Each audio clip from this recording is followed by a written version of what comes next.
When most people in the global north hear about Africa in the news, the stories are usually the same: hunger, conflict, coups, foreign aid.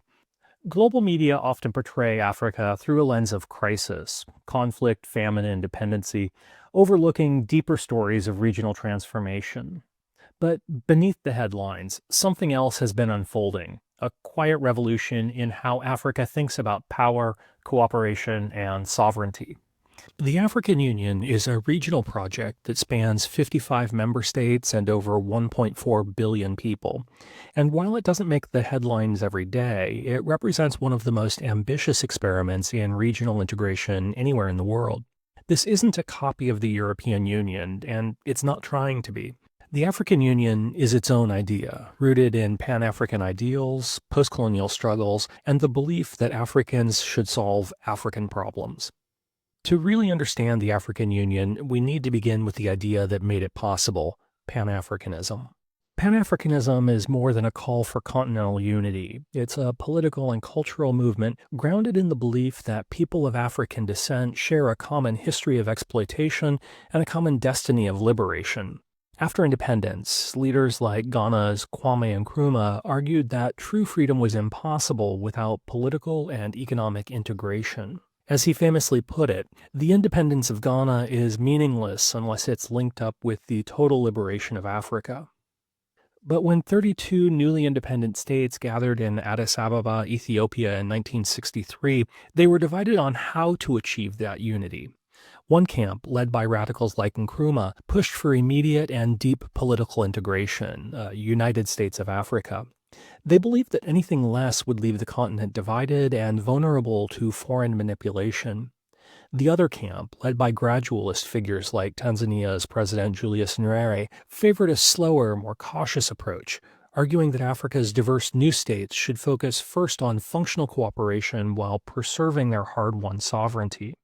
The host of the summit, Emperor Haile Selassie of Ethiopia, played a crucial role in brokering a founding compromise. The result was the Organization of African Unity, or the OAU.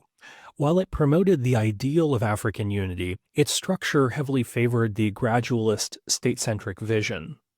The OAU's charter enshrined four main goals: promoting unity, defending sovereignty, eradicating colonialism, and fostering cooperation.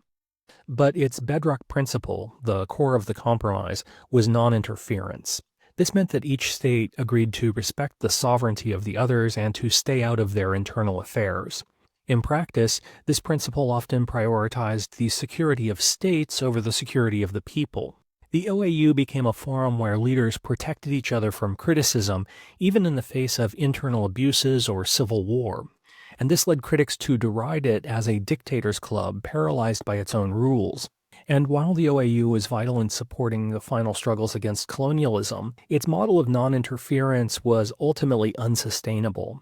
By the 1990s, as the continent faced new crises, African leaders began to ask, what if sovereignty isn't the only principle worth defending? What if Africa needed a new union, one that could actually act? By the end of the 1990s, the Organization of African Unity was widely seen as no longer fit for purpose. Though the OAU had helped coordinate diplomatic responses to colonialism, its principle of non-interference left it paralyzed in the face of civil wars and genocide.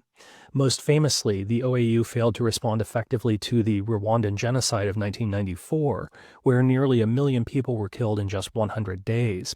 The organization had no mandate, no funding, and no political unity to act. This moment, along with crises in Liberia, Sierra Leone, and Somalia, created a growing consensus that something had to change. In response, African leaders launched a new organization, the African Union, officially established in 2002 at the summit in Durban, South Africa.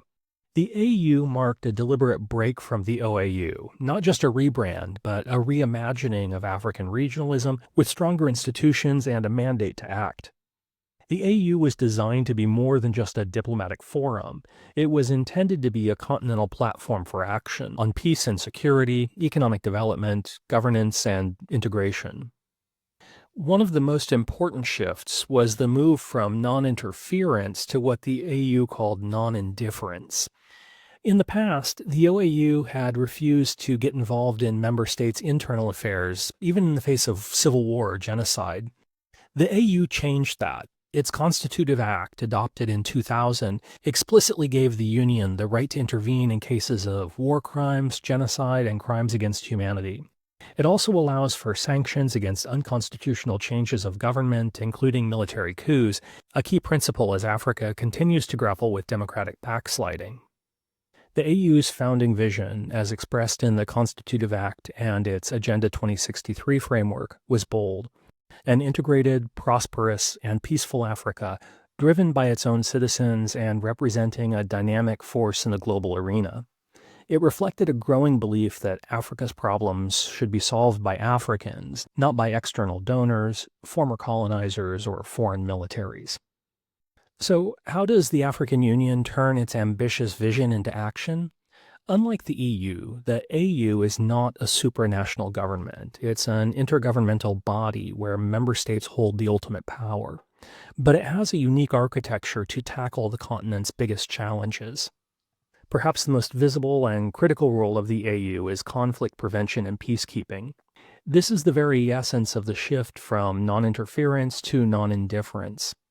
The primary actor here is the Peace and Security Council, the PSC, a 15-member body loosely modeled on the United Nations Security Council.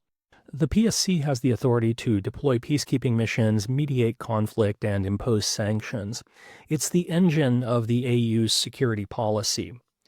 Through the PSC, the AU has authorized and deployed its own peace operations in some of the continent's most difficult conflicts, including missions in Sudan, Mali, the Central African Republic, and its largest and longest-running mission in Somalia.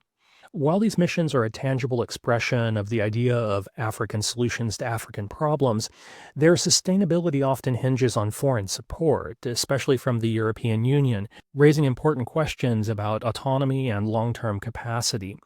Even so, the AU's ability to deploy troops marks a radical departure from the paralysis of the OAU era. A second key function is promoting democratic governance and constitutional rule. The AU has developed a strong set of norms, even if enforcement can be inconsistent. In 2007, it adopted the African Charter on Democracy, Elections, and Governance, which commits member states to uphold democratic principles and to reject unconstitutional changes to government. When a military coup occurs, the AU, often led by the PSC, has the power to suspend the country's membership, as it did with Mali, Burkina Faso, and Guinea. To support this, the AU has several bodies. The African Court on Human and People's Rights is the AU's main judicial organ, established to protect human rights on the continent. While its rulings are binding, its authority is limited because not all member states have accepted its jurisdiction. The AU also uses soft power, tools like election observation missions to monitor the fairness of votes, and the African Peer Review Mechanism, a voluntary process where states evaluate each other's performance on good governance. While enforcement remains a challenge, these institutions and charters create a clear set of standards and provide tools to publicly pressure member states that violate democratic norms. They also contribute to the slow but important work of norm building, establishing expectations for democratic governance even when enforcement might be weak. Finally, the AU plays a growing role in integrating the continent's 55 economies. The ultimate vision for this is set by the Assembly of the Union, which is comprised of all heads of state and government and serves as the AU's highest decision-making body. The AU's flagship economic project is the African Continental Free Trade Area. Launched in 2021, the AFCFTA is the largest free trade area in the world by number of countries. Its goal is to create a single market for goods and services, to boost intra-African trade, and to reduce the continent's reliance on exporting raw materials. Success will depend on overcoming massive hurdles like poor infrastructure and complex customs rules, but it reflects a long-held Pan-African dream of economic self-reliance. Powering all of these missions is a set of core institutions. The African Union Commission, based in Addis Ababa, is the AU's administrative engine, its executive branch. It implements decisions, manages the budget, and represents the AU on the world stage, much like the European Commission. The Pan-African Parliament, based in South Africa, is intended to represent the citizens of Africa, not just the states. However, its powers are currently only advisory, and it cannot pass binding laws, making it far weaker than its European counterpart. Finally, the AU's architecture relies on the regional economic communities, the RECs, regional sub-blocs like ECOWAS in West Africa and SADC in Southern Africa. This chart identifies the 8 major regional economic communities across Africa, including their primary focus and the challenges they face. Feel free to pause the video and read the chart if you'd like to learn more. But the key point is this: these regional economic communities are meant to be the building blocks of continental integration. But in practice, many countries belong to multiple RECs at once, leading to overlapping rules, competing mandates, and uneven coordination, challenges that often complicate rather than support AU integration goals. The African Union was built on bold ambitions: peace, prosperity, integration, and African solutions to African problems. But it also faces deep challenges that continue to limit what it actually can achieve. Like many regional integrations, the AU is based on the principle of state sovereignty. This creates a fundamental contradiction. The AU must act collectively, but its authority depends on consensus among sovereign states, including many of those whose actions may be in question. This tension is especially visible when it comes to responding to military coups, election manipulation, or human rights abuses by member governments. Another major challenge is funding. The African Union relies heavily on external donors to carry out its work, especially in peacekeeping and development. The European Union has often been the largest single funder of AU missions. China also provides substantial infrastructure funding through bilateral deals. And this creates tensions about ownership and autonomy. Can the AU pursue African priorities if it depends on non-African funding to do so? While the AU has adopted impressive norms, like its zero-tolerance policy for unconstitutional changes of government, enforcement is often inconsistent. It's suspended countries like Mali, Burkina Faso, and Guinea after coups, but in other cases, it's remained silent or has been slow to act, often because of political alliances or fear of creating precedents that might later be used against them.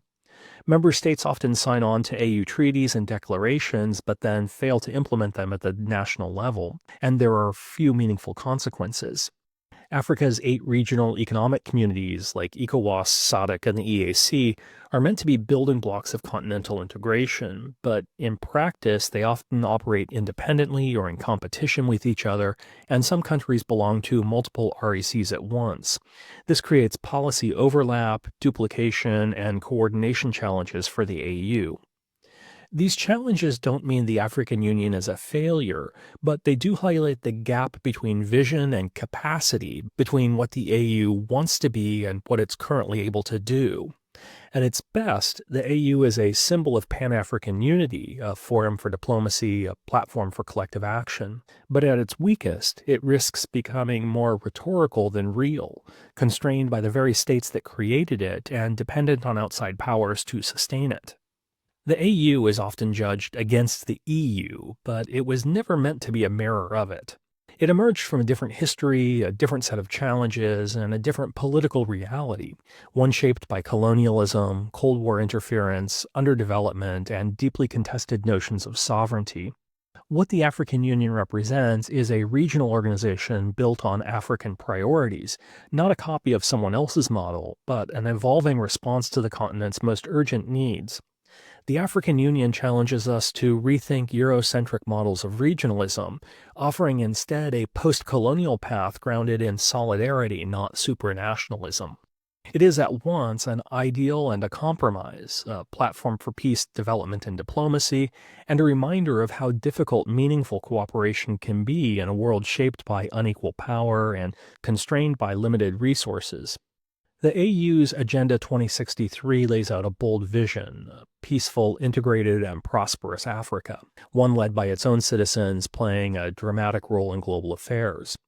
Whether that vision can be realized depends on more than just institutions. It depends on political will, citizen engagement, economic transformation, and a reimagining of what unity really means on a continent as diverse and complex as Africa. This aspiration echoes a much earlier dream: voiced by one of Pan-Africanism's founding figures, Kwame Nkrumah, who once said, "The forces that unite us are intrinsic and greater than the superimposed influences that keep us apart." The African Union is still a work in progress, but it's a reminder that regionalism is not a one-size-fits-all. It can be redefined, reclaimed, and remade in the image of the people it serves.